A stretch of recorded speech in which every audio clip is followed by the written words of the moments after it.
Hey everyone, I'm Gracie, and welcome to Grace of a Military Child podcast. The world should know how unique military children are. We may look like normal children on the outside, but we go through some pretty extraordinary circumstances that shape us to the leaders we are today. That is the sole purpose of this podcast, to share our stories to the world.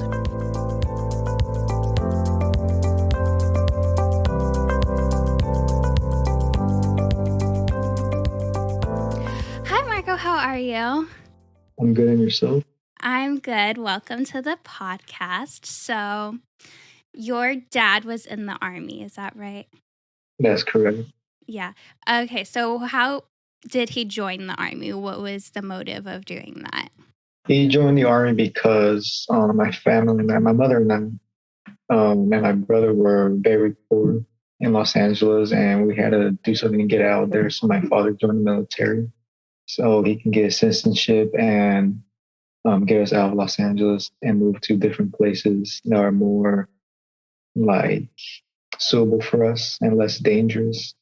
Yeah, Because when we lived that, it was very dangerous. I'm sure. And that's actually the reason a lot of people have joined the military, and it's not as heard of because a lot of people don't speak about it because, it's not a typical reason for wanting to join or anything of that sort.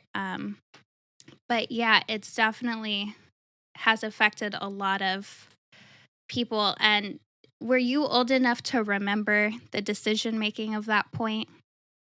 I was like only 3, and I don't remember of him leaving to basic training or coming back.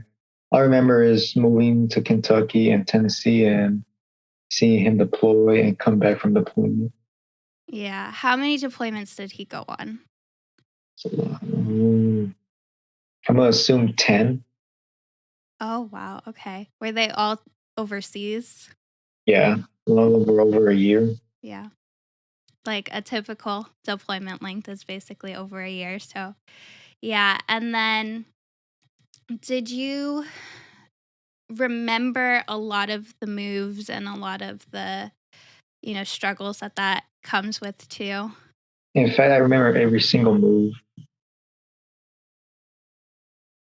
Um, 9 moves.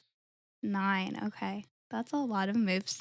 A lot of moves. That's more than, you know I mean, you think about it, a normal military move or duty station is 2 years, and that's like a move every 2 years for your whole life, basically, so must have been challenging. What, um, did you experience through that? I had to leave friends and then make new friends. It was hard. I had with my best friends. Also, my best friend had to leave as well. So I went to the West Coast up here in Washington, and he went to Maryland with his mother. And it was hard because him and I've been through a lot together. But ever since I moved to Washington, I made a lot of friends here, and I have a best friend here now, which is great. Yeah. Do you find it hard to stay in contact with a lot of people since you've moved? It has been hard. I have one of my friends' social media account, but apparently, I guess it was deleted for some reason, and I've been trying to contact him, but I can't find anything that has his name on it. Not even a Facebook page or Instagram page, so it's been hard. Yeah.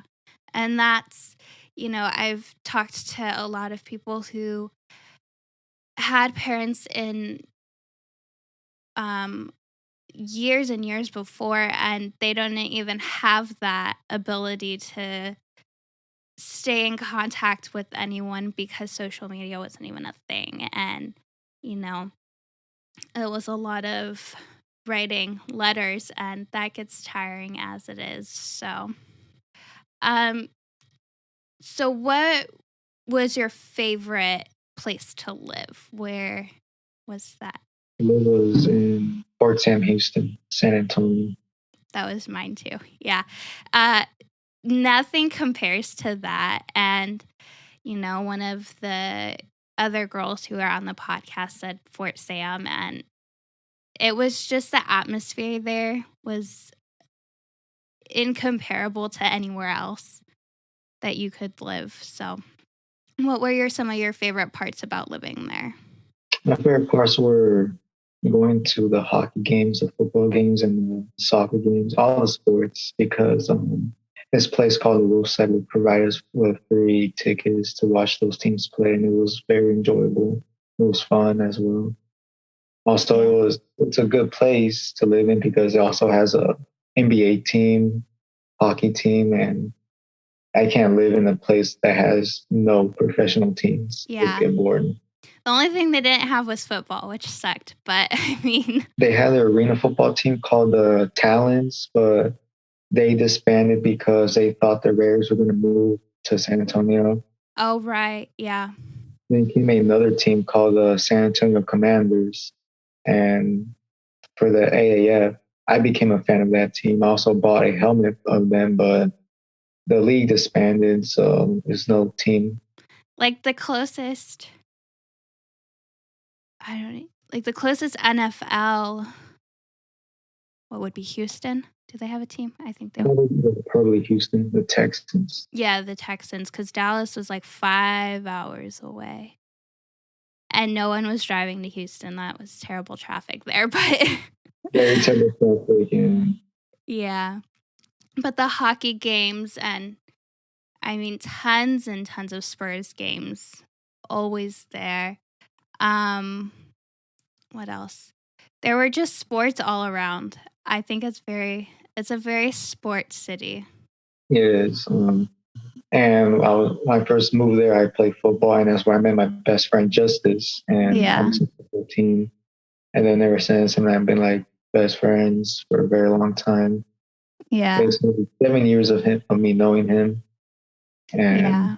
it was great, especially with the Spurs winning the championship in I'm gonna say 2014, 14. I was so mad because I was right after we moved. Right after we moved. because I didn't want them to win. And but that night it was crazy. The freeway was crowded, people honking their horns, people on the back of their trucks playing drums, and it was a crazy night. Fireworks going on. Yeah, I'm sure. And they had been in the playoffs and in that championship spot for, the years before, and they just didn't make it. And then that year, of course, because we moved literally the month before they won. I will never forget um, moving here, and it was against the Miami Heat. And we went to a Dairy Queen and said, we want an ice cream cake and we want the gel frosting on it. And we want to say, Miami sucks. They hated us. They were like, why do you want that? So we were like, San Antonio, like, what do you do with that? Like, we just moved here. But it's a nice place to live in. Yeah, I really enjoyed it. Especially I lived on the base. I would walk to a youth center and hang out with my friends and all that. And while I was walking, I would see downtown San Antonio, the Tower of Americas, and it was a beautiful view, especially with the sunset. Yes, for sure. And even like we'd always go out back because we had the direct view of downtown and we'd watch like New Year's fireworks and 4th of July fireworks because you didn't even have to leave your house then to see the fireworks. It was really awesome. So, how did you end up moving to San Antonio? I moved to San Antonio because my father was injured in Afghanistan, and they had to treat him there. And I first got to San Antonio in the summer of 2012. I stayed the entire summer there, helping out my dad, pushing his wheelchair, helping him, give him his food, his drinks, everything. Um, and then I go back to Oklahoma and wait for like the beginning of 2013 is when my dad finally got his orders to move to San Antonio. And I was pretty happy because I really enjoyed it down there. And so we moved down to San Antonio. We get a house. We rent a house there on the base. It was a nice little house. It wasn't bad. The neighborhood was nice. People around us were cool people to be with. Um, it was a very enjoyable time. And when I had to leave, it was heartbreaking. And the day I left, it was pouring rain. So basically, probably Oh, Santa crying for yeah. us. Yeah, that very much was. And that leaving San Antonio was the hardest thing I had ever had to do. Ever had to do, leaving that place. And we always say San Antonio didn't want us to leave because we actually left twice. The first time we tried to leave, we got in an accident turning onto the freeway. And we had to stay an extra 5 days because dad was in the ER. And I mean, I should have been too, but I didn't care at the time. So we stayed an extra 5 days and then we had to leave. We were cutting it close on time with our stuff getting to our house. But we always say San Antonio didn't want us to leave it. We couldn't bear it to leave it. But do you remember your dad, the phone call or however the news got broken that your dad got hurt? Yeah, I was on my just playing video games like a normal little kid, and I hear my mom gasp, and I'm like, "What's going on?" And my mom tells me that he was injured, like badly. And I was thinking, was he shot? What happened? Something hit him? Who knows? And my mom told me the story, and it was crazy, and it was very heartbreaking. I was scared for him, and Yeah. then we finally got to talk to him on the phone, and I can barely understand him. I can hear it in his voice that he's in very, very much pain, and it was hard. It was hard to understand him, and even my mom. I had to ask him like, I can't tell him that I couldn't understand him. It was tough. It took about like a month until we could like fully understand him again because it looked painful from the stitches and the surgery. I'm sure. What kind of injuries did your dad sustain? Um, he was a roof fell on his leg, and it was like a broken leg with a bone sticking out. It was I didn't get to see how it looked like, thank goodness, but it required a lot of stitches and staples, and I think metal plates, if I'm correct. Yeah, it was hard, and my dad has the scars on his leg still, but now ever since we left Texas, he's recovered fully. But Yeah. there have been situations where he'll get bone infections and he has to go to the ER, and the base will have to help him out with that. Yeah. So even though it's not fully affecting him, it still is.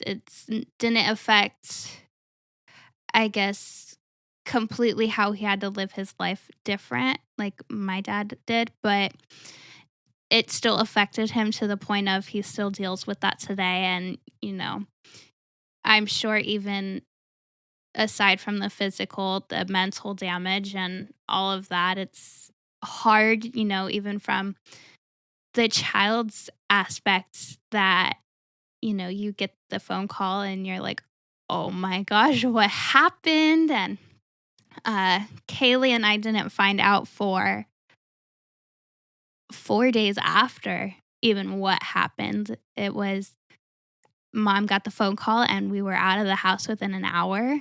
And we were just kind of left in wondering for the next 4 days of, is dad even alive? So having, the phone call and then, knowing that he's actually okay, I'm sure was very, um, I guess, a calming factor that it was a little better.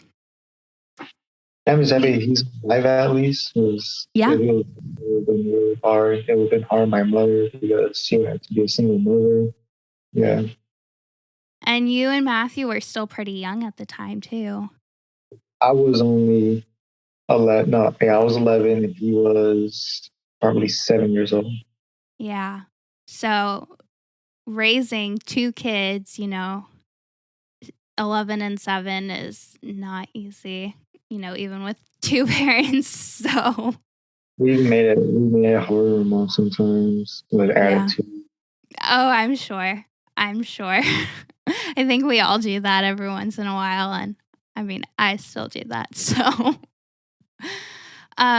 did you find it a lot more comforting that you had a sibling with you to do all these moves and live that military life? Yeah, it was comforting. And we would always go do the same thing. We would help each other out with anything that would come in our way. It was hard, but we knew what to do since we Yeah. were used to moving. Yeah, and technically, it's like having a built-in friend. I always say, even though my sister drives me crazy sometimes, and I'm sure your brother does too, but it's having a built-in friend that, you know, you have to make these new friends, but you have a friend who's constantly with you and traveling with you. Yeah, Yeah, so that must have been awesome. And then living in Washington, you've been there for, it's gonna be 6 years now. yeah, because you guys moved 1 year after we did. So you've been there for a while. You did all of high school there. I left high school and finished off middle school here. Yeah. So was that easier to have like a stable environment to do high school and, finish off middle school? It was all right. It was pretty stable. Like I said, there were many situations where somebody had to fight another, and they would try to involve me. My eighth grade year, I had to deal with bullying because I don't know. I don't know what happened with him. He was getting messed with. I helped him out, and then that same day he started messing with me. I was like, "What is going on?" And but he's gone. He moved away. I don't even worry about him. I'm just doing me and getting my things done to help myself out. I help out my family as well. Yeah. Trying to play professional with soccer, which is pretty tough, but I know I can do it. Yeah, that's good. And always trying to, I guess, help yourself and help your family is like the most important thing. And, as a military child, you have it in you, whether you know it or not, you automatically take care of anything that needs taken care of. And then it's also, I feel at least, you don't cross a military child. You don't. You just don't because, first off, if you get through the child, then you have to deal with the parents, and you don't wanna do that either.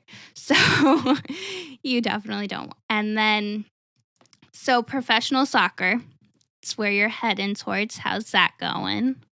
It's tough right now. Yes, school is in the way, and I've been trying to get my school done first before I do anything else. So, because if I don't get my school done first, I'm gonna be thinking about it all day, and it's gonna be very disturbing.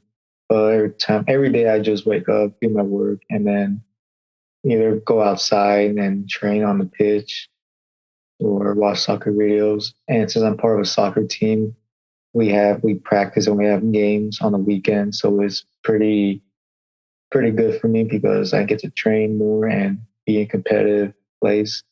And since my trial is in a few weeks, I'm pretty confident that I'll do much better than my last trial in March.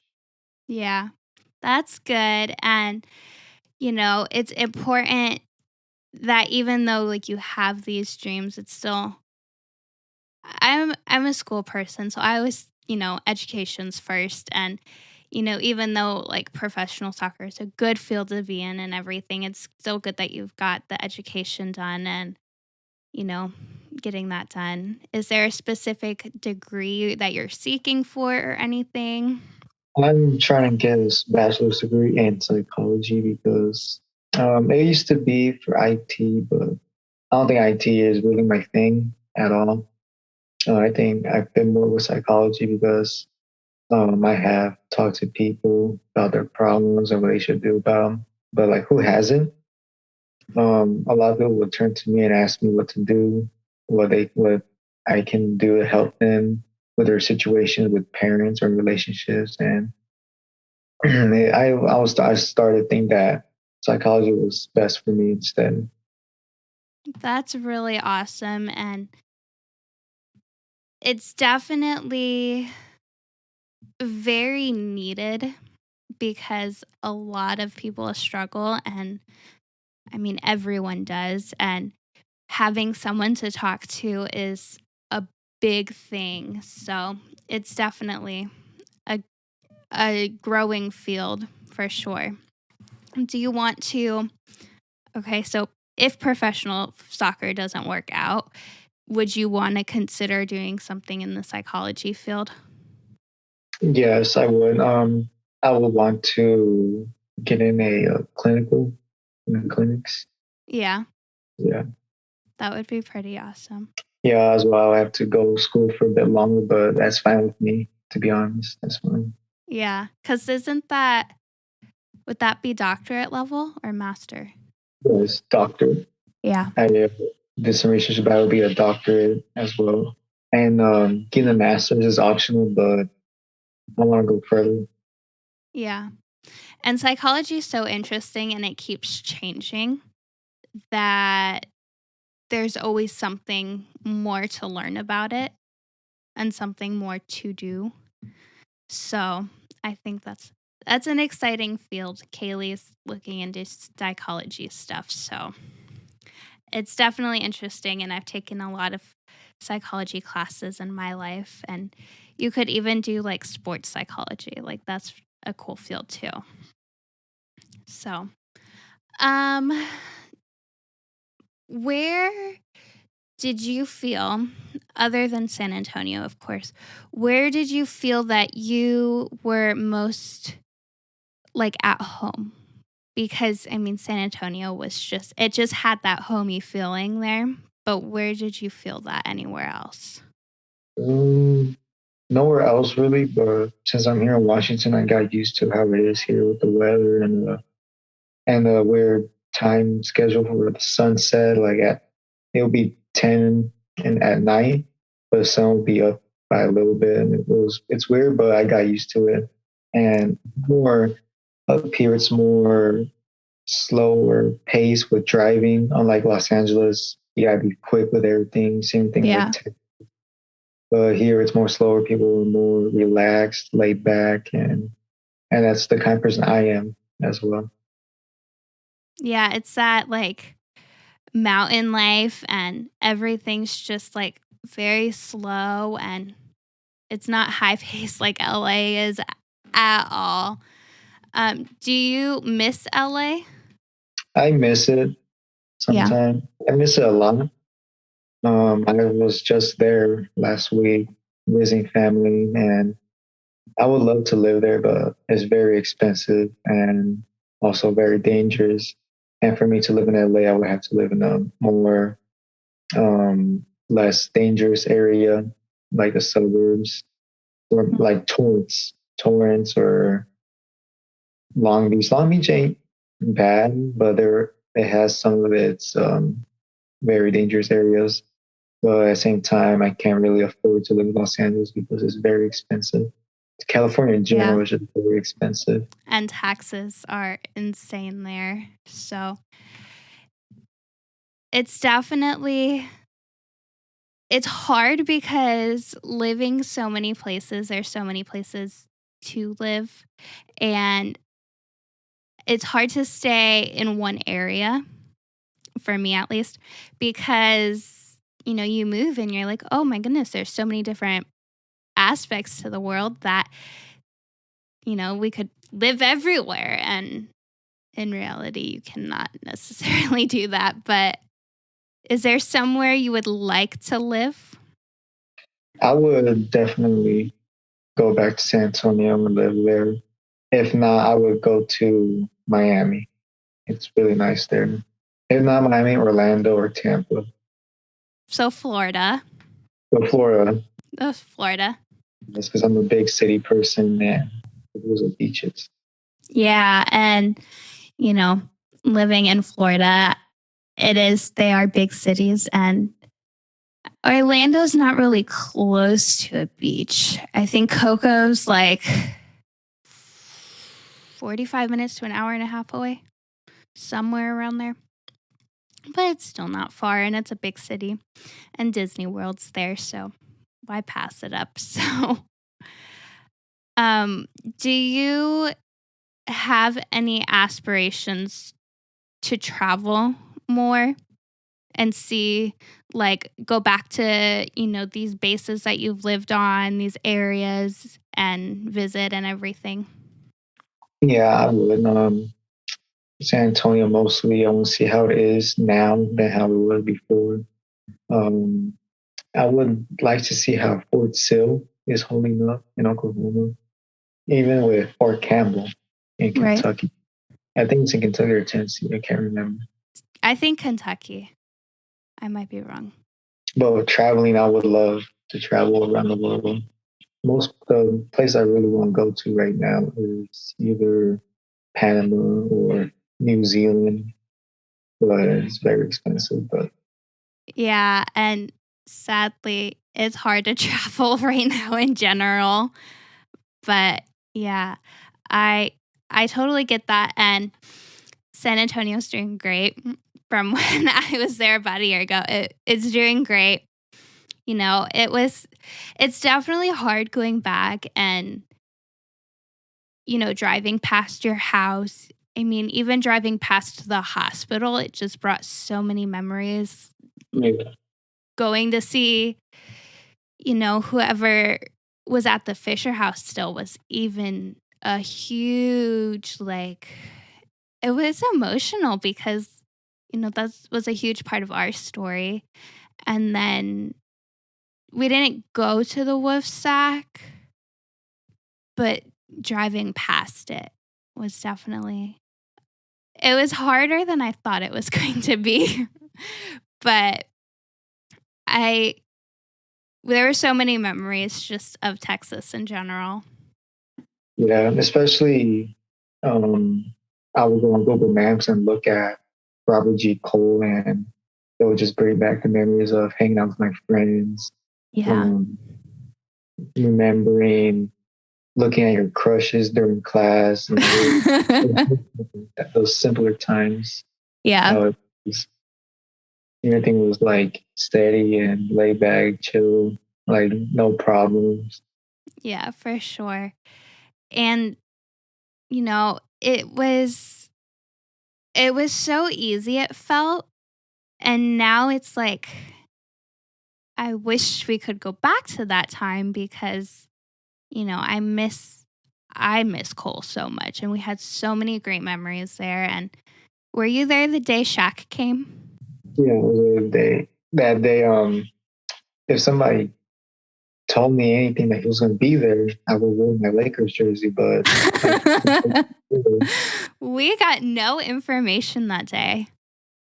I wish we got more information that day, but that would I mean, I remember where I was sitting in the bleachers, like the chair sitting on the because we didn't even know going into it. We just like got told to go to the gym and wait. Like I didn't even have a phone to take pictures or anything. And I wish like I knew because, you know, I would have been so much more excited too. What were your favorite memories of being in Texas, like going to the Wolfsack, or like what were some of your favorite memories? definitely going to the Wosack. It was going, especially bingo night on Thursdays, Oh yes, bingo night. especially with the good food we would all eat. Yeah. But the most favorite was my football team with the Fort Town Houston Cougars. Not the middle school Cougars, but like The the Cougars elementary. entire base. Oh, okay. That's cool. Yeah, I had a lot of fun with that team, and it was just fun meeting new people and going to different parts of San Antonio, playing other teams. Yeah. San Antonio is definitely a place where I feel there's more of a sense of community because even outside of the base, everyone is just so involved with the city in general, and I think it's really special about San Antonio that, there's just everything to do there. Yeah, there's always something to do in Yeah. Texas. If you didn't really want to really just travel, you can just go all the way to the other side of San Antonio and go to Mhm. the Boston Air Force Base. Yeah. That was really nice. I liked it. Yeah. We went I don't think we ever went to Randolph that I can remember, but we went to Lackland because we went to the hospital. Dad had many surgeries there, so we went to Lackland quite a few times. And it was nice too. And, having all three bases, Joint Base, San Antonio, it was like weird because there's three bases so close to each other. And, even now, like I live 2.5 hours away from a base, and in Ohio, I lived like 4. So it was weird to have so many bases in one area. Yeah, yeah. I've been to Randolph mostly with track meets and football Okay. games, but other than that, I've been there once just to like visit it. I don't know what it was for. I forgot. It was a long time ago, but it was a nice base. But out of the three bases, I prefer the Fort Sam Houston base. Yeah, I mean, it's an army base, so what more can you say about that?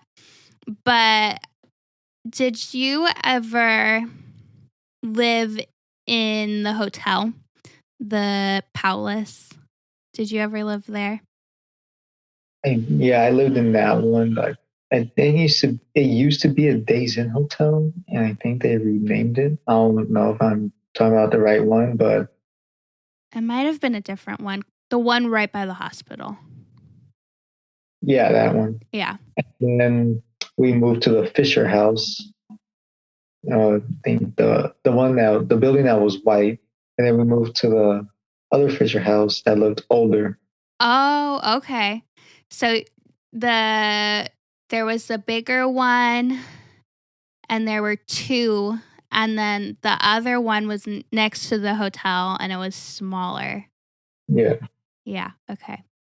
I know both of those. Did you live there for the summer? yeah. In the bigger Fisher House, I lived there the entire summer. And when I was moving to San Antonio, I stayed in the older Fisher House for a bit Okay. until we went to the outer house. Yeah.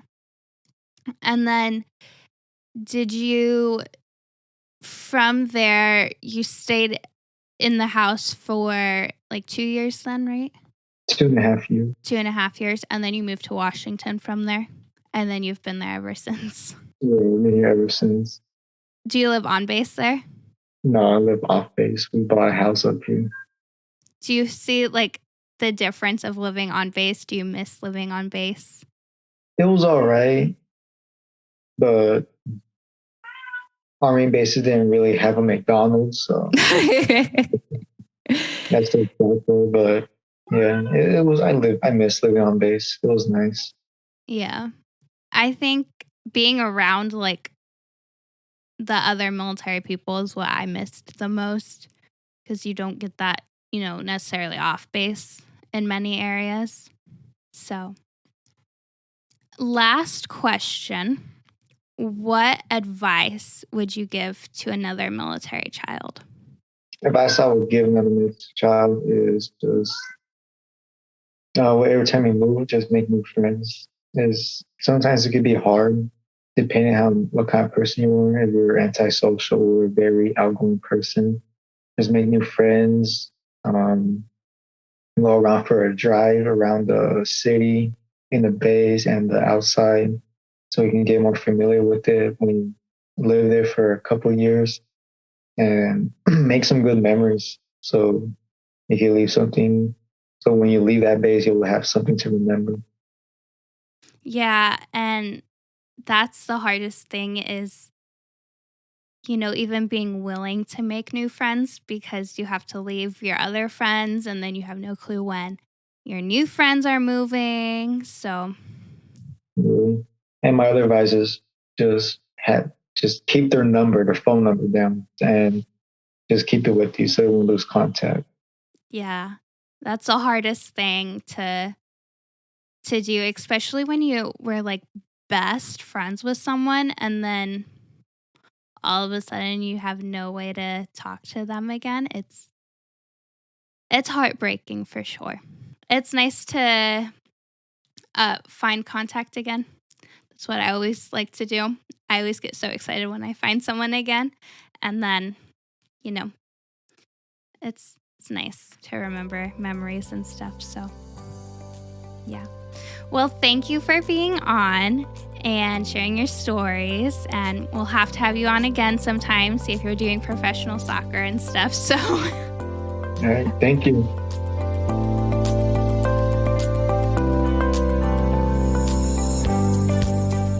thank you so much for tuning into the Grace of a Military Child podcast. For more inspiring stories like these, be sure to review, like, share, and subscribe to this podcast. You can also find us on @Grace of a Military Child podcast on Instagram, and be sure to check out our YouTube page. If you are or know of a military child who would like to be featured on an episode of this podcast, DM us on Instagram. Be sure to tune in next week when we hear another inspiring story. Until then.